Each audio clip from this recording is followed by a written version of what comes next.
this was 2009. So, Facebook had just sort of run the similar playbook a couple of years earlier where they started at college clubs and campuses and, used that to sort of get to scale. And so, I think some investors saw some similarity there.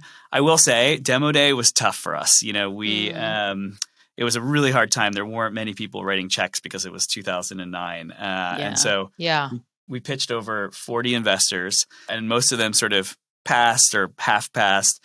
And then eventually we met someone named Eric Dunn, who was a very early employee of Intuit. And he really liked what we were doing. And he offered to invest $200K. And importantly, he introduced us to David Hornick at August Capital and said, David, I really believe in these guys. Oh, that's and nice. David quickly offered to invest $1 million. So we had $1.2 million. That's all you need? That is all you need. And of course, as soon as you have a good, strong lead like that, all the other investors called us back and we ended up raising about $1.8 million from, some awesome angels, Max Levchin and Ron Conway and, a bunch of other folks. So that was that's awesome. So we raised at a whopping $3 million pre, which we were very excited about. Wow. Times have changed. That's breaking my brain right now. But those were the numbers back then. Yeah. And it was not a good time to be fundraising. But it sounds like even though you got some initial no's, you turned things around and it all went well.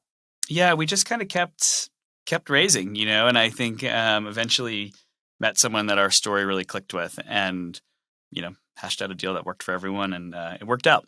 Would you and Rich go together or would you go or were you handling the fundraising? Yeah, I was mostly doing the fundraising and Rich was back home working on the product and also just like trying to get the product to grow because we